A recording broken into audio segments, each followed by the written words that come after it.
একটি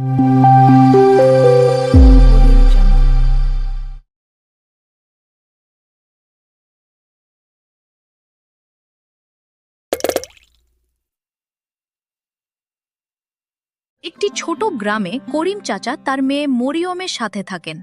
করিম চাচা অসুস্থতার কারণে খুব দুর্বল, কিন্তু সংসারের চিন্তায় তাকে কাজ করতে হয়। করিম চাচা বাড়ির পাশে গাছ থেকে কাঠ কাটছিলেন। মরিয়ম তার বাবার কাছে আসে। বাবা, আমি আপনাকে কাজ করতে বারণ করেছিলাম। শরীরটা তো আপনার ভালো না, তবুও আপনি কেন কাঠ কাটতে চলে এলেন? আরে আমার লক্ষ্মী মা, আমি যদি কাঠ না কাটি তবে আমাদের ঘর চলবে কি করে? কিন্তু বাবা, আপনার শরীর তো খুব দুর্বল। আপনি যদি এই বয়সে এত পরিশ্রম করেন তবে তো আরও অসুস্থ হয়ে পড়বেন। মরিয়ম রে, আমাকে কাজ করতেই হবে। কাজ বন্ধ করে দিলে যে ঋণ আমি নিয়েছি সেটা শোধ করব কিভাবে? আর আমি চাই আমি বেঁচে থাকতেই তোর একটা ভালো বিয়ে দিয়ে যেতে। বাবা, তুমি চিন্তা করো না, এখন থেকে আমিও কাজ করব। আল্লাহর রহমত হলে আমাদের ধার দেনা খুব তাড়াতাড়ি শেষ হয়ে যাবে। হ্যাঁ মা, আমিও এটাই চাই যে আমাদের মাথার উপর থেকে ঋণের বোঝাটা যেন দ্রুত নেমে যায়। ঠিক আছে বাবা, আমি এখন বাড়ি যাচ্ছি। আপনিও তাড়াতাড়ি বাড়ি চলে আসবেন। আর আজ থেকে আপনার এই কষ্টকর কাজ করা একদম বন্ধ। আপনি বড্ড দুর্বল হয়ে গেছেন। ঠিক আছে মা, তুই যা, আমি আসছি। এরপর মরিয়ম বাড়ি চলে যায়।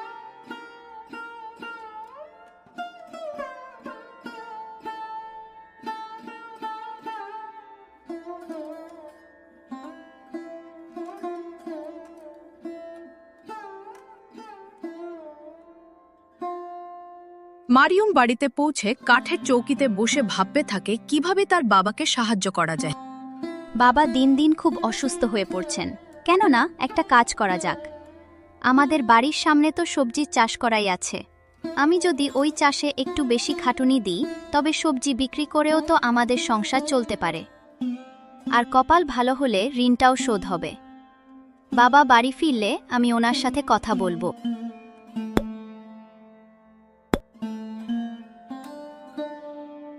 কিছুক্ষণ পর করিম চাচা বাড়ি ফিরে তার মেয়েকে ডাক দেন।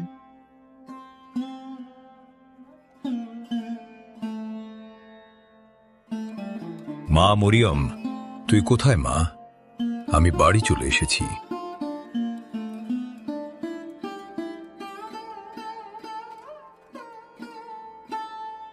হ্যাঁ বাবা, আপনি হাত মুখ ধুয়ে একটু বিশ্রাম নিন। খুব ক্লান্ত দেখাচ্ছে আপনাকে। আমি আপনার জন্য কিছু খাবার নিয়ে আসছি। হ্যাঁ মা, শরীরটা আজ খুব টানছে, একটু জিরিয়ে নি। হ্যাঁ বাবা, আপনি বিশ্রাম করুন। মরিয়ম বাবার জন্য খাবার তৈরি করতে যায়। কিছুক্ষণ পর মরিয়ম তার বাবার জন্য খাবার নিয়ে আসে। বাবা, আপনি খেয়ে নিন। আমার রান্নাঘরে একটু কাজ বাকি আছে, ওটা শেষ করে আসছি। ঠিক আছে মা। মরিয়ম যাওয়ার পর করিম চাচা খেতে শুরু করলেন।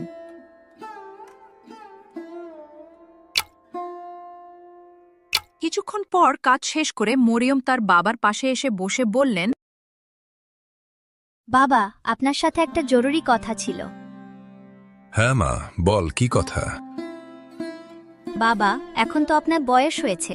আপনার আর জঙ্গল থেকে কাঠ কাটার মতো ভারী কাজ করা ঠিক না। এতে আপনি আরও অসুস্থ হয়ে পড়বেন।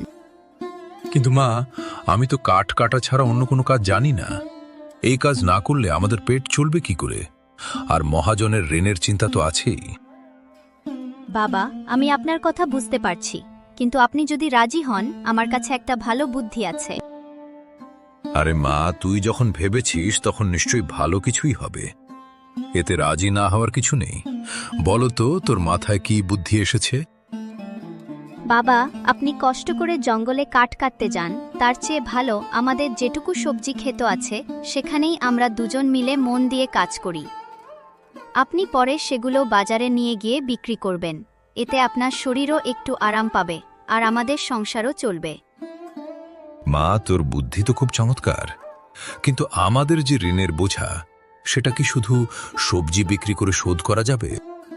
সেটা এখনই জানি না বাবা, কিন্তু আপনার শরীরের কথাও তো ভাবতে হবে। এখন আপনার আরামের কাজ দরকার। আল্লাহ চাইলে সবজি বিক্রি করেই ঋণের বোঝা নামবে আর আমাদের জীবনটাও সহজ হবে। আমার মেয়েটা যে এত বড় আর বুঝদার হয়ে গেছে সেটা আজ বুঝতে পারলাম। তুই তো আমার চেয়েও বেশি জ্ঞান রাখিস। তবে এটাই ঠিক হলো, কাল থেকে আমরা দুজন মিলে সবজি চাষেই মন দেব।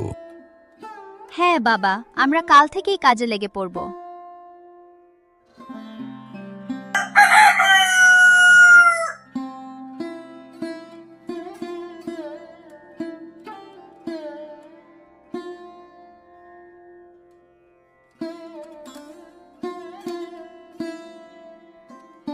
পরদিন করিম চাচা ও মরিয়ম তাদের সবজি খেতে যায়।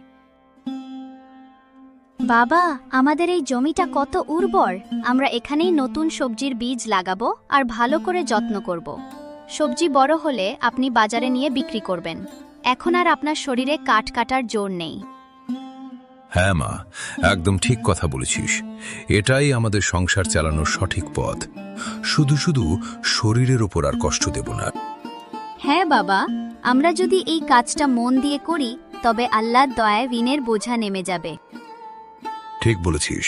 চল তবে বীজগুলো লাগিয়ে দিই। তারা দুজন মিলে বীজ লাগাতে শুরু করে।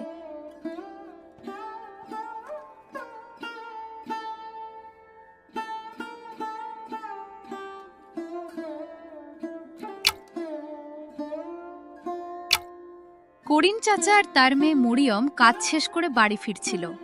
কিছুক্ষণ পরে তাদের দেখা হয় গফুর মহাজনের সাথে। করিম, ভালোই গুলো তোর দেখা পাওয়া গেল। 3 মাস আগে যে টাকা নিলি তার তো কোনো খবর নেই। সুদও দিচ্ছিস না, আসলও না। গফুর ভাই, আমাকে আর কয়েকটা মাস সময় দিন। আমি নিশ্চয়ই কিছু একটা ব্যবস্থা করব। আরে, এটা কেমন কথা? 3 মাস তো পার হয়ে গেল, তোর আরো সময় চাই? গফুর ভাই, আমাকে আর কয়েকটা মাস সময় দিন। আমি নিশ্চয়ই কিছু একটা ব্যবস্থা করব। চাচা, আমাদের আর কয়েকটা মাস সময় দিন। বাবার শরীরটা এখন খুব খারাপ, আগের মতো খাটতে পারেন না। আমরা একটা ব্যবস্থা নিশ্চয়ই করছি। করিম, যখন তোর অভাব ছিল তখন আমি টাকা দিয়ে সাহায্য করেছি, আর এখন তুই আমার টাকা ফেরত দিচ্ছিস না। গফুর ভাই, আপনি ভুল বুঝছেন। আমি নিশ্চয়ই আপনার টাকা শোধ করে দেব। আমরা একটা নতুন কাজ শুরু করেছি, একটু সময় দিন। ঠিক আছে, তোকে শেষবারের মতো আর 2 মাস সময় দিলুম। 2 মাস পর আমার সুদে আসলে সব টাকা চাই, না হলে খবর আছে। ঠিক আছে গফুর ভাই, আমি চেষ্টা করব আপনার সব টাকা শোধ করে দিতে। এ বলে করিম চাচা ও মরিয়ম বাড়ির পথে রওনা দেয়।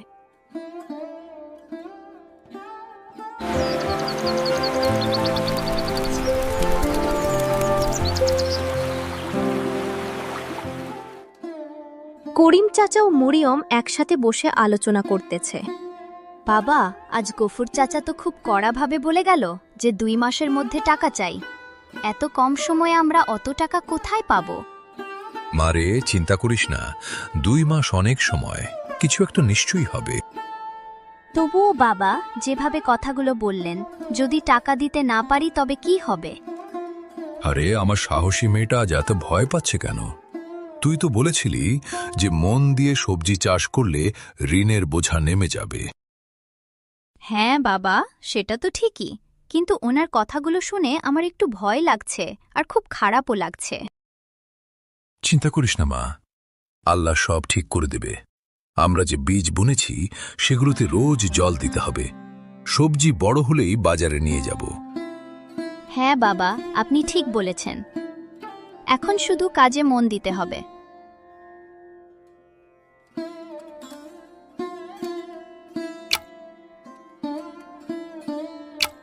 কিছুদিন পর করিম চাচা ও মরিয়ম খেতে আসে।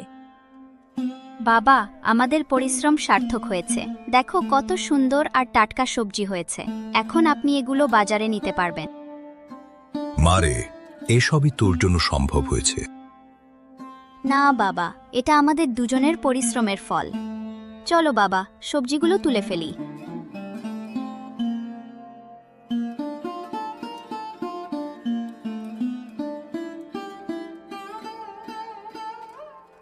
করিম চাচা যখন জমি থেকে সবজি তুলছিল তখন সুজন করিম চাচার জমির পাশ দিয়ে যাচ্ছিল।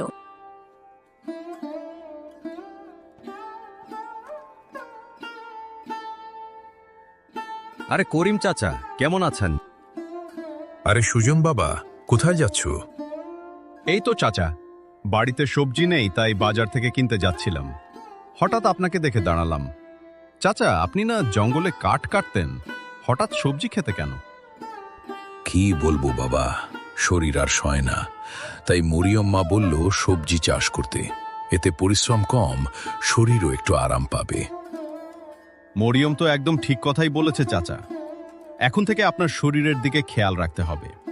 ভালোই হয়েছে, এখন থেকে আমি আপনার কাছ থেকেই টাটকা সবজি নেব। হ্যাঁ বাবা, নিশ্চয়ই। আমরা সবজি তুলছিলাম, এখনই বাজারে যাব বিক্রি করতে। চাচা, একটা কথা বলি, গফুর মহাজনের ঋণের টাকা কি শোধ হয়েছে? বাবা, এখনো হয়নি। এই সবজিগুলো বিক্রি করেই শোধ করার চেষ্টা করব। চাচা, চিন্তা করবেন না, আপনাদের পরিশ্রমের ফল আল্লাহ দেবেন। চলুন, আমিও আপনাদের একটু সাহায্য করি।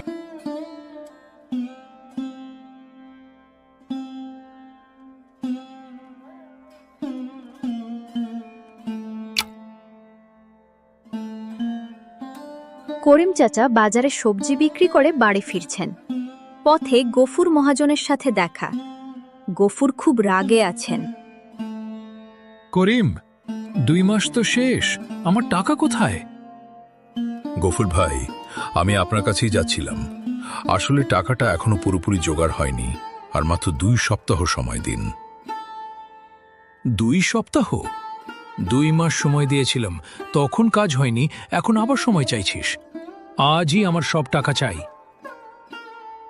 ভাই, দয়া করুন, আমি অসুস্থ, আগের মতো খাটতে পারি না। নতুন করে সবজি চাষ শুরু করেছি। শোনো করিম, এই শেষ 2 সপ্তাহ দিলাম, এর মধ্যে টাকা না দিলে আমি তোর এই জমি দখল করে নিব, মনে রাখিস।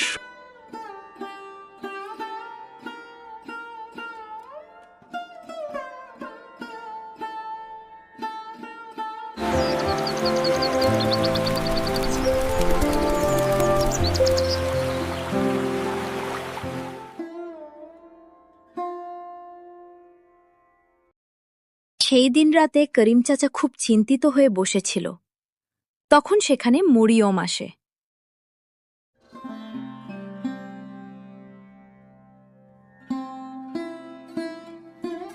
বাবা, আবার কি হলো? আপনি এত চিন্তিত কেন? মারে, আজ গফুর মহাজন বলেছিল যে আগামী 2 সপ্তাহে টাকা না দিলে আমাদের জমিটাও কেড়ে নেবে। এত অল্প সময়ে এত টাকা আমরা কই পাবো? বাবা, ভেঙে পড়বেন না, আমরা আরও পরিশ্রম করব।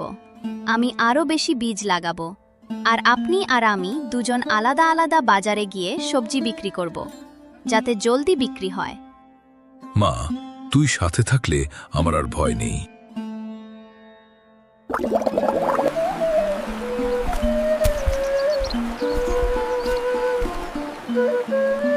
ভোরের আলো ফুটতেই বাবা এবং মেয়ে সবজি চাষের উদ্দেশ্যে বের হলেন।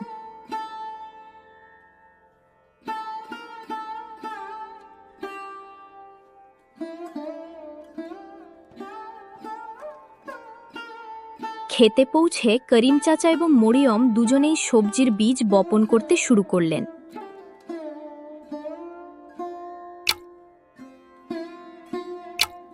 বাবা, এইবার আমরা গতবারের চেয়ে দ্বিগুণ বীজ লাগিয়েছি। এখন 1 সপ্তাহ আমাদের এগুলো খুব যত্ন নিতে হবে। তারপর 2য় সপ্তাহে আমরা সবজিগুলো বিক্রির জন্য বাজারে নিয়ে যাব। হ্যাঁ মা, আল্লাহ করুন যেন এটা দিয়ে আমাদের ঋণ শোধ হয়ে যায়, না হলে গফুর মহাজন আমাদের জমি দখল করে নেবে। ও বাবা, আপনি এমন নেতিবাচক কথা কেন বলছেন? আল্লাহর উপর ভরসা রাখুন। আর বাবা, আমি একটা কথা ভেবেছি।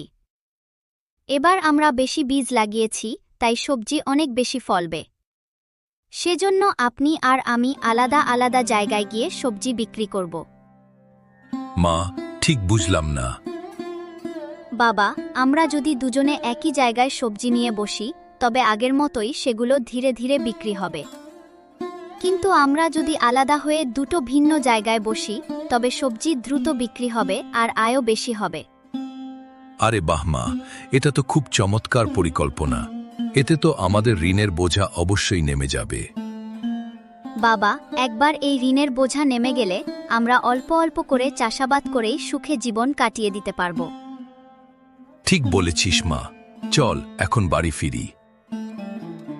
এই কথা বলে করিম চাচা তার মেয়ে মরিয়মের সাথে বাড়ির দিকে রওনা দেয়।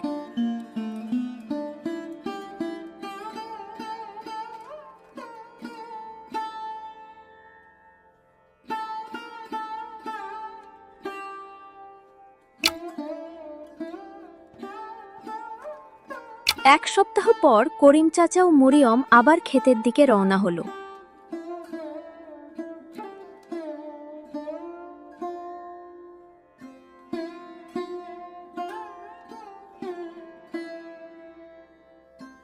সেখানে পৌঁছেই তারা সবজি তুলতে শুরু করলো।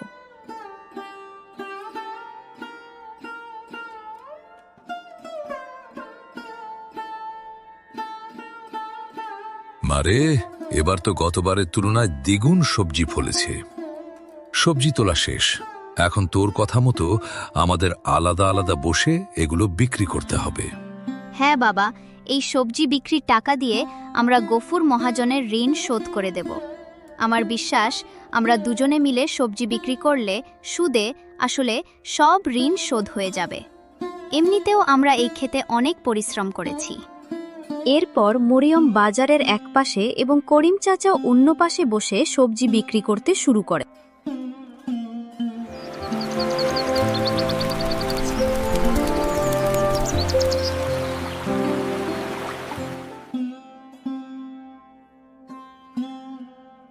সেই দিন রাতেই করিম চাচা এবং মরিয়ম একসাথে বসেছিল।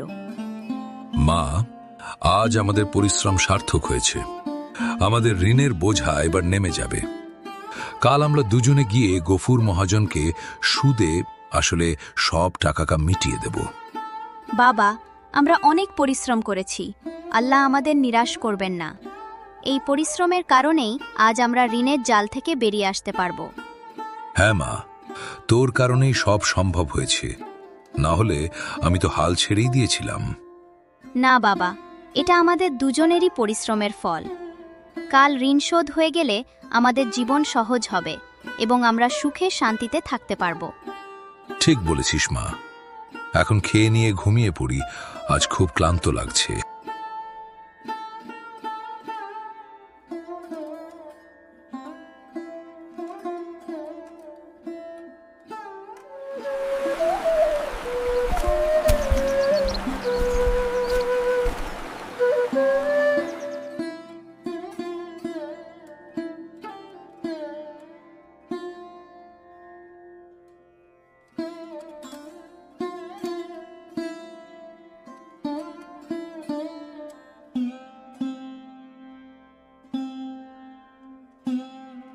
পরদিন সকালে করিম চাচা এবং মরিয়ম গফুর মহাজনের বাড়ি গিয়ে পৌঁছালেন।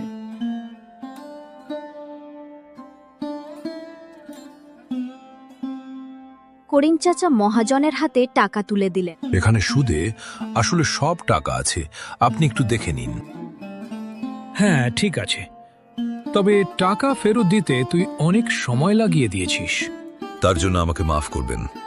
আমার অবস্থা এমন ছিল যে আপনার টাকা দিতে পারছিলাম না। আচ্ছা ঠিক আছে, হিসেব এখন বরাবর। টাকা দিয়ে দুজনে সেখান থেকে চলে এলেন। এভাবেই মরিয়মের সাহস এবং দুজনের কঠোর পরিশ্রমে তাদের ঋণের বোঝা নেমে গেল এবং তারা সুখে শান্তিতে জীবন কাটাতে শুরু করল। যাওয়ার আগে একটি বিশেষ ঘোষণা। আপনারা যারা আজকের ভিডিওতে কমেন্ট করবেন, আগামী ভিডিওর শেষে আমরা আপনাদের নামগুলো বিশেষভাবে তুলে ধরব। তাই ঝটপট কমেন্ট বক্সে আপনার নাম এবং মতামত লিখে ফেলুন। আমরা আপনাদের নাম প্রচারের অপেক্ষায় রইলাম। সবাই ভালো থাকবেন। ধন্যবাদ।